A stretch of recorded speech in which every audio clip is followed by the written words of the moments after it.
disebutkan namanya. Namun kenapa disebutkan majhulul ain dan ditinggalkan juga hadisnya, meskipun dhaif munjabir seperti mubham, ditinggalkan hadisnya sampai datang riwayat yang lain. Man lam yarwi anhu ghairu wahidin wa lam yuwathiqhu mu'tabar. Pertama, dia tidak mempunyai murid kecuali satu. Maka jika di dalam hadis haddatsana fulan an fulan, kemudian diketahui ini fulan, tidak ada ucapan para ulama padanya. Kita periksa kutub jarh wa ta'dil, tidak ada ucapan para ulama. Coba dilihat muridnya berapa? Satu di dalam hadis ini, di sanad ini. Satu. Dan tidak diketahui oleh para ulama. Di sini majhulul ain. Maksudnya bisa jadi orang ini keberadaannya tidak ada. Karena di dalam hadis ini hanya disebutkan dari ribuan hadis, jutaan hadis, hanya dia meriwayatkan di satu sanad dan mempunyai satu murid dan tidak disebutkan oleh para ulama. Maka ini dinamakan dengan majhul al-ain. Kemudian kita masuk kepada perkara yang ketiga, majhul al-hal. Karena sama-sama namanya majhul. Yang pertama ain, perlu diketahui apa bedanya. Majhulul ain tidak mempunyai murid kecuali satu. Para ulama di sini syak, apakah orang ini ada atau tidak ada. Itu kan ada namanya tadi. Iya, tapi muridnya hanya satu. Apalagi setelah diperiksa muridnya dhaif. Lebih jelas lagi. Bisa jadi dia hasil karangan muridnya, maksudnya bukan pemalsu hadis, tetapi rawi yang dhaif dia menyebutkan sanad bisa jadi maklub, terbalik. Nama bapaknya dengan nama anaknya kebalik. Seperti misalnya Fulan ibnu Alan, jadi Alan ibnu Fulan. Maka ternyata dikarenakan rawi yang dhaif ini yang membalikkan, sehingga rawi ini pada hakikatnya tidak ada. Dijadikan majhulul ain. Maka ini kedudukannya lebih parah dari majhulul hal. Maka apa itu majhulul hal? Man rawa anhu rawiyan fa aktsar wa lam yuwathiqhu mu'tabar. Maka majhulul hal beda dengan majhulul ain.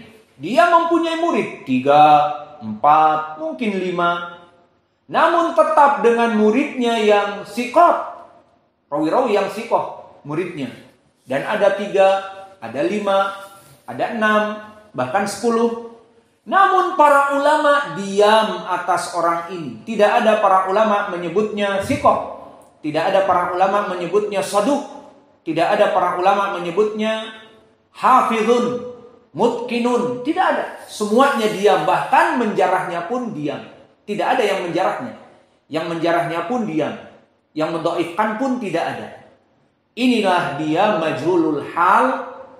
Lalu apa definisi tadi majhulul ain, majhulul hal? Kalau dari segi perbedaan, majhulul ain muridnya hanya satu.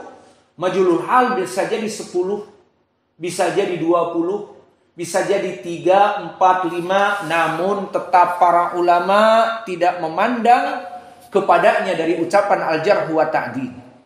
Maka dihukumi majhulul hal. Nah, dari segi makna saja, apa bedanya? Bukan kepada definisi, kita kembali kepada makna agar lebih paham. Hadis ini dhaif karena di sanadnya ada rawi majhulul ain. Rawi ini dhaif karena di sanadnya ada rawi majhulul hal. Ma makna hada? Makna majhulul ain asyad min majhulil hal. Maknanya rawi ini majhulul ain, maknanya wallahu a'lam mungkin ada atau tidak. Karena dia tidak meriwayatkan kecuali rawinya satu, muridnya satu. Dan dari jalan diketahui muridnya ini juga dhaif. Maka takut dia menyebutkan gurunya, ternyata memang tidak ada gurunya. Salah. Kebalik namanya. Ataupun dia menyebutkan dengan laqab al-fulani. Salah juga. Sehingga membuat para ulama bingung. Maka ini dinamakan majhul ain. Mempunyai murid satu. Apalagi muridnya dhaif. Yang satu ini. Maka para ulama menghukumi majhulul ain maknanya wallahu a'lam rawi ini ada orangnya di dunia ini, perawi hadis, atau tidak ada. Paham? Kemudian yang kedua, majhulul hal bagaimana? Kalau tadi majhulul ain maknanya ainuhu. Orang ini benar-benar tidak diketahui. Kalau ini haluhu, orang ini ada muridnya aja 10. Dan dari murid-muridnya imam. Dan dari murid-muridnya rawi sikoh. Maka berapa dari rawi-rawi yang sikoh gurunya kadang tidak dikenal. Maka dia bukan majhulul ain. Kalau tadi majhulul ain, orangnya ada apa enggak di dunia ini? Itu maknanya. Namun majhulul hal, dia ada, diketahui, dia tinggal di Irak. Dan murid-muridnya ada 10, bahkan ada 20. Namun para ulama tidak mengetahui keadaannya. Apa? Hadisnya jarang. Cuman 1 hadis, tapi mempunyai murid 10. Cuman meriwayatkan 2 hadis, mempunyai murid 5 orang. Maka para ulama tidak mengetahui keadaan rawi ini. Tidak mentausiknya, tidak menjarahnya. Maka ini yang diinginkan dengan majhulul hal. Dan majhulul hal adalah rawi yang dhaif juga. Kemudian langsung kita masuk kepada misal dari rawi yang majhulul ain dan dia dalam keadaan hadisnya dhaif. Maka telah diriwayatkan oleh Imam Abi Daud dan Imam Ibnu Hibban, disebutkan min tariq, dari jalan Yusuf Ibnu Muhammad Ibnu Thabit Ibnu Qais Ibnu Syammas, an abihi an jiddihi, dari bapaknya dari kakeknya. Berkata Rasulullah sallallahu alaihi wa ala alihi wasallam ala Thabit ibni Qais wa huwa marid.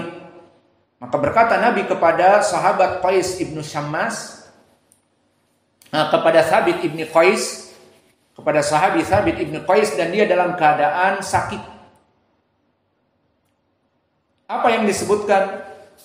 Idza akhadha turaban min bathan faja'alahu fi qadahin thumma nafatha alaihi bima'in fasabba alaihi. Kemudian membaca aksi filbas Rabbin Nas an Thabit ibnu Qais ibnu Syammas, bahwa Nabi berkata kepada sahabat Thabit ibnu Qais ibnu Syammas, di mana Nabi berkata aksi filbas Rabbin Nas an Thabit ibnu Qais bin Syammas. Lalu apa yang diperbuat Nabi? Nabi membawa turab min bathan faja'alahu fi qadahin, bahwa Nabi membawa turab, tanah dari bathan. Bathan itu tanah yang terbuka, padang pasir seperti itu. Kemudian Nabi menyimpankan tanah itu di qadah. Qadah itu seperti cawan. Summa nafatha alaihi bima'in. Kemudian Nabi mencampur dengan air dan Nabi memberikan doa dan nafatha. Makna nafatha adalah seperti ruqyah dan sebagainya. Summa nafatha alaihi bima'in fasabba alaihi. Kemudian Nabi meniupkan dengan ruqyah kepada air tersebut, fasabbahu alaihi. Kemudian setelah Nabi membaca aksi filbas Rabbin Nas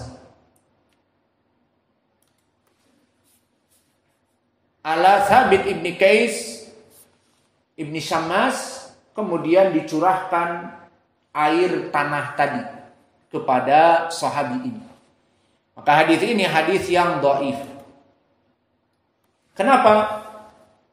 Pertama, karena penyakitnya adalah Yusuf ibnu Muhammad yang meriwayatkan dari bapaknya, an abihi an jiddihi, dari sahabat Thabit ibnu Qais ibnu Syammas.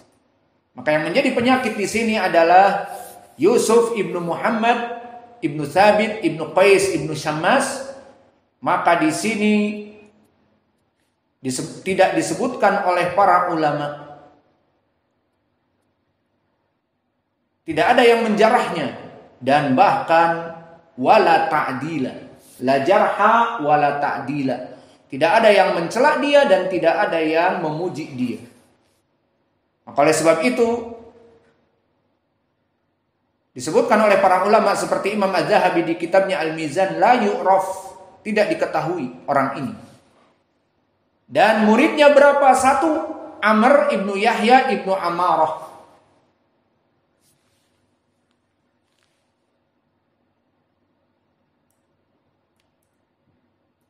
Maka di sini dia majhulul ain.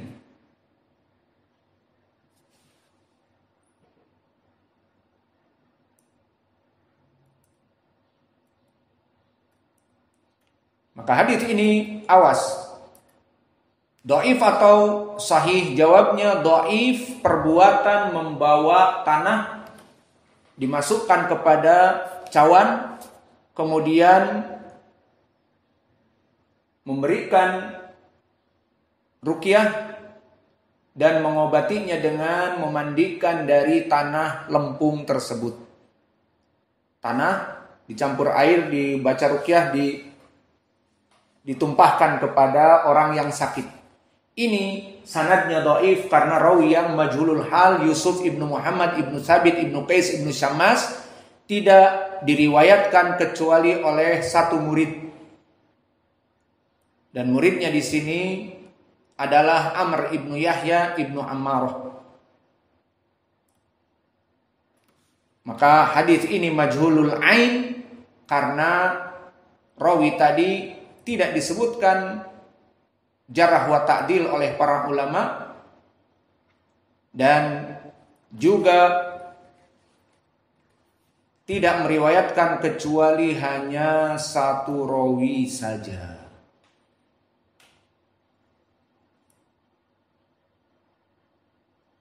Meskipun Amr ibnu Yahya ibnu Ammarah di sini rawi yang thiqah, namun dia hanya satu.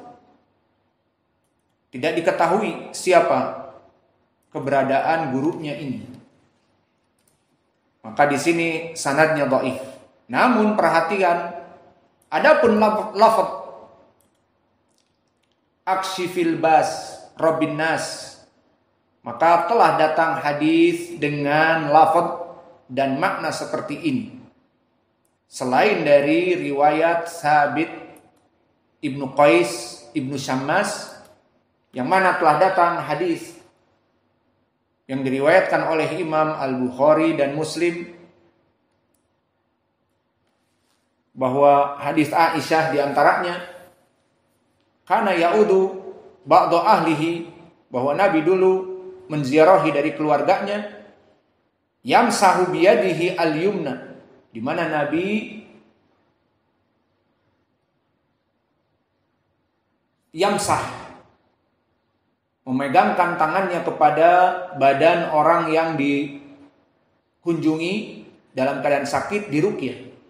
Apa dibaca? Allahumma rabbil bas atau Allahumma rabbin nas adhabil bas isfi anta syafi la shifaa ila shifa'uk, la shifaa ila shifa'uk, shifaan la yughadiru saqama. Hadis ini sahih muttafaqun alaih dari Aisyah. Maka yang menjadi pendhaifan di dalam hadis yang kita lewati bukan lafaz aksifil bas rabbin nas ala Thabit ibni Qais ibni Syammas, bukan itu. Karena itu warid di sahihain dari Aisyah. Yang tidak warid adalah Nabi kisahnya membawa tanah, kemudian dicampur tanah itu dengan air, kemudian diruqyah, kemudian ditumpahkan tanah lempung itu kepada Nabi Muhammad. Maka ini yang dhaif. Adapun lafaz adhabil basnya sahih, maka ini contoh dari sanad yang dhaif dikarenakan majhulul ain. Maka mungkin ini yang bisa kita berikan. Lalu contoh majhulul hal nanti di waktu yang akan datang. Wa naktafi ilahuna wa jazakumullahu khairan wa barakallahu fi ilmikum. Subhanakallahumma wa bihamdika asyhadu an